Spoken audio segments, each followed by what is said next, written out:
O Papa Francisco, em sua intenção de oração para o mês de fevereiro, pediu que rezemos pelas paróquias para que sejam cada vez mais comunidades de fé, de fraternidade e de acolhimento dos mais necessitados. Sobre o papel das paróquias para a comunhão na igreja, nós vamos conversar agora ao vivo com o padre Luiz Henrique Brandão, de Figueiredo. Ele é assessor da Comissão Episcopal Pastoral para a Doutrina da Fé da CNBB. Padre Luiz Henrique, boa noite para o senhor. Boa noite a todos que estão nos acompanhando também. É um prazer receber o senhor aqui para falar dessa importância, do papel das paróquias nessa comunhão de fraternidade. Como é que é isso? Explica para a gente. A gente precisa entender que a igreja, já desde São Paulo, ela é compreendida como o corpo místico de Cristo, Ou seja, ela é formada de muitos membros. E os membros, pouco a pouco, se organizam de diversas maneiras dentro da vida da igreja.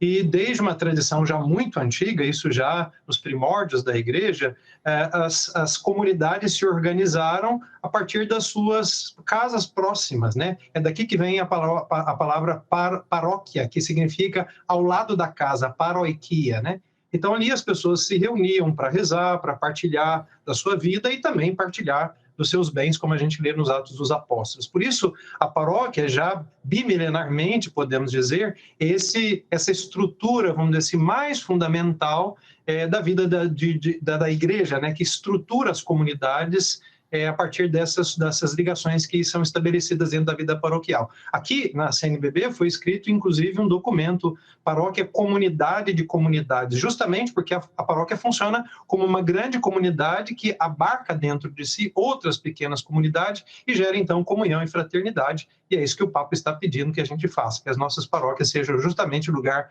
de comunhão, de fraternidade e de acolhida de todas as pessoas. Aí eu queria saber do senhor exatamente, já que é uma grande comunidade a paróquia, é claro que o Brasil é um país muito grande, com diferenças regionais muito extensas, Como é que seria trabalhado isso numa paróquia, por exemplo, no sul do país, a outra na região norte do país?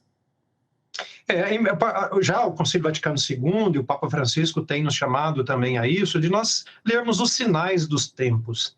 Cada paróquia, mesmo dentro de uma mesma cidade, ela tem realidades distintas. Então, se a gente pensa, por exemplo, uma paróquia que está no centro da cidade, ela tem uma realidade muito particular se comparada, por exemplo, a uma paróquia que está na periferia da cidade.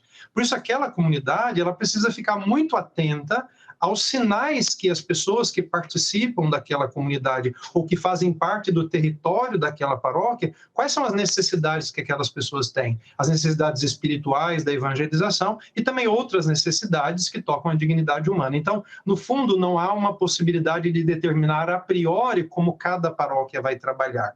Cada comunidade, junto com o seu pastor, que é o pároco, deve ir entendendo e lendo esses sinais e fazendo discernimento para poder responder àquela necessidade que é típica de cada uma das paróquias. Não só de cada região ou de cada cidade, mas de cada paróquia em si. Agora, padre, a gente está falando de fraternidade, de acolhimento aos mais necessitados, E a gente vive um momento especial e triste no Brasil, com muita gente passando fome. Nós temos gente também atingida pelas enchentes, nós temos os Yanomamis naquela situação terrível, Como trabalhar isso dentro de cada comunidade? É importante a gente lembrar que, assim, as comunidades, na sua especificidade, devem organizar atividades ou ações missionárias, ações pastorais, que respondam a essas necessidades, ou ajudar outras paróquias que têm um trabalho mais ativo, vamos dizer assim, ou com necessidades mais prementes neste campo, vamos dizer assim, mais social. Às vezes, por exemplo, uma paróquia do centro da cidade, ela não vai ter pessoas carentes dentro do seu território, mas aquelas pessoas daquelas comunidades poderiam organizar arrecadação de alimento, poderia arrecadar fundos, poderia arrecadar víveres, ou seja, aquilo que é necessário para dar a uma outra paróquia, que seja na própria cidade ou uma outra região, como tantas vezes a CNBB já fez. Não sei se você se lembra, aqueles que nos acompanham, recentemente houve aquela crise de enchente na região de Petrópolis, Então, o que aconteceu? Todas as dioceses organizaram coletas para serem enviadas ao bispo de Petrópolis para que ele pudesse usar esse dinheiro em favor daquelas pessoas que tinham sido acometidas por aquela enchente. Ou seja, há diversas maneiras de organização, mas eu queria lembrar de uma que é muito importante e que está ligada ao texto do Evangelho de ontem, na primeira leitura de ontem. Deus pergunta a Caim: onde está o teu irmão? Ou seja, cada um de nós tem uma responsabilidade fraterna com o irmão que está ao lado, né? Então a gente também tem que pensar assim, muitas vezes a carência das pessoas são daquelas pessoas que estão ao nosso lado, que dividem conosco o banco da igreja, o banco do trabalho, e a gente tem que ficar muito atento para que a gente individualmente também se sinta responsável de atender uma necessidade daquele irmão que está do lado, sendo como aquele bom samaritano. Padre, agora a gente tem milhões de brasileiros, milhões de irmãos passando fome. O senhor diria que hoje o grande desafio seria matar a fome dessas pessoas?